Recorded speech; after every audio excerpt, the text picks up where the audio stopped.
अस्सलाम वालेकुम दोस्तों, तुसीं देख रहे हो हसीन पंजाब टीवी ते मैं तुहाडा मेज़बान अमीर हमजा। दोस्तों सब तो पहले अपने चैनल हसीन पंजाब टीवी नूं करो सबसक्राइब ते नाल लगे बैल दा बटन दबाओ ताकि साडी हर नई आने वाली अच्छी और बेहतरीन वीडियो साडे वीरां तक आसानी नाल पहुंच सके।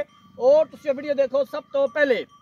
अज जनाब अपने वीरां भरावां वास्ते एक मिनी झोटी की वीडियो लैके हाज़र होए हैं। क्लिपां वाली झोटी है। वीडियो मेरे वीरां भरावां ने एंड तक देखनी है। ये साडी खसूसी रिक्वेस्ट है क्योंकि जनाब अज असीं मौजूद है दरियाए सतलुज के कंढे ते अज पूरा दिन ही जनाब अपने वीरां वास्ते नीली बार के इलाके दे विच फिरदे रहे हैं। अज जनाब बड़ा ही शौकीन दाना लैके हाज़र होए हैं। कैमरामैन साहब जानवर दिखाणगे, उस तो बाद सारियां गल्लां बातां मालकां दी जुबानी मालकां कोलों पुछांगे। माशाअल्लाह जी, कद बड़ा, वेल बड़ी, फुल शौकीन झोटी, सफेद चिट्टी अख जनाब, छोटा छोटा क्लिप लग्या होया है, क्लिप हिलदे ने। दूसरा सूआ इस झोटी ने सुना है, पिछले दोवें खुर सफेद ने। बाकी हर एक चीज़ कैमरे की नज़र है, वीरां दे सामने आ।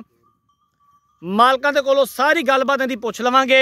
हवाने दे उपर बटन भी मौजूद ने जिंदी अक्सर वीर भरा डिमांड करते हैं। थन देख सकते हो माशाल्लाह, पूरा मुठ मुठ दा थाने और सोनिया विरला ने। कद बड़ा माशाल्लाह, एक हड्डी खुड्डा पुट्ठा बड़ा कमाल है। बारीक चमड़ी की झोटी, 21 आर ने जनाब पूरे जनाब झोटी दे विच जिवें साडे वीर भरा कहंदे ने उस तरह का जानवर लैके हाज़र होईदा है। नीली बार के इलाके च फिरने आ जनाब, बार का जानवर है, दरियाए सतलुज के बिल्कुल कंढे ते। बाकी सारी गलबात मालका कोलों पुछांगे। इनू खोल के टोरिया जी, शौकीनियां पूरियां जनाब, कोई शक नहीं जानवर दे विच। वीडियो एंड तक देखनी है। मैं पहले भी अपने वीरां नूं रिक्वेस्ट की है क्योंकि वीडियो पूरी देखणगे इंशाअल्लाह ताला मज़ा आएगा। जानवर देखणगे शौक पूरा होएगा मेरे वीरां दा। बाकी मेहनत करी दी है, कोशिश करी दी है कि अच्छे तो अच्छा जानवर अपने वीरां भरावां नूं दिखा सकीए। बाकी लैने देने मुकद्दर ने। नीली बाहर दे जानवर अपने वीरां भरावां नूं दिखाई देने, नीली दा शौक पूरा करवाईदा है। गल्लां नाल नहीं, वर्क करीदा है, मेहनत करी दी है, अल्लाह दी ज़ात सिला देंदी है। बाकी जानवर मेरे वीरां ने देखना है, अपनी राय का इजहार कमेंट सैक्शन च करना है। माशाअल्लाह दा कमेंट लाजमी करना है मेरे वीरां ने। लै चलो जी, बन दो। कद बड़ा है माशाअल्लाह, झोटी दी वेल बड़ी है, खुड्डा पुट्ठा माशाअल्लाह बड़ा खूबसूरत है।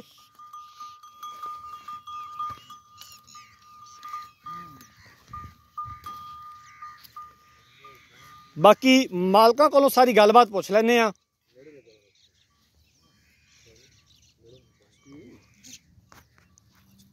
मझ नूं घुमा के खड़ी कर दो ना जी दूसरी साइड। प्यारा सा पाया रहंदे ने आप ही घुम जाती। आ जाओ पूरा आई बाड़े ते चाचा जी तो मेरे को आ जाओ। अस्सलाम वालेकुम जी। वालेकुम। झोटी अपनी कैमरे की नज़र है, वीरां दे सामने आ। किनवा सूआ सुना ते किन्ने दिन लैंदी है? ये दूसरा सूआ सूमनी है, 10 दिन लैंदी है।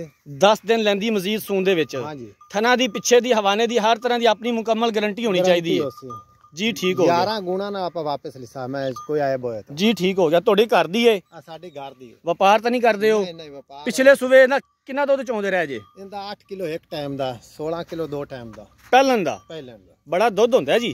ਹੁੰਦਾ ਤੇ ਬੜਾ ਦੇਂਦੀਆਂ ਨੇ ਮਈ ਨਸਲਾਂ ਤੇ ਜਾਂਦੀਆਂ ਮੁੰਡਾ ਐਵੇਂ ਕਿਵੇਂ ਦੇਵਣ। ਗੱਲ ਤੁਹਾਡੀ ਠੀਕ ਹੈ, ਗੱਲ ਮੁਕਦੀ ਨਸਲਾਂ ਤੇ। ਹੁਣ 18 ਕਿਲੋ ਚਵਾਸਾ ਮੈਂ ਸੂਵੇ ਮੌਕੇ ਤੇ ਕਿੱਲੇ ਤੇ ਤਾਂ ਠੀਕ ਹੋ ਗਿਆ।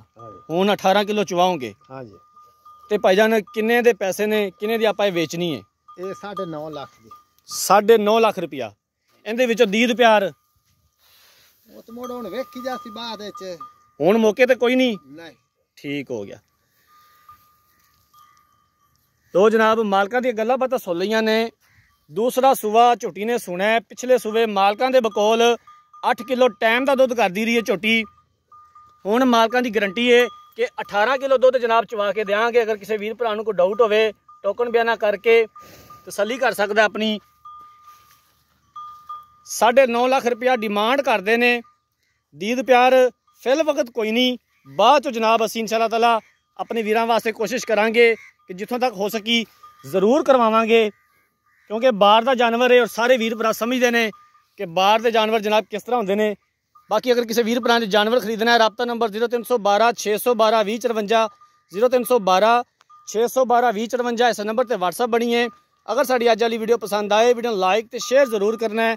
जिंदगी रही तो मिलांगे एक नई वीडियो के नाल। अपने मेज़बान अमीर हमजा ने दो इजाज़त। अल्लाह हाफिज़।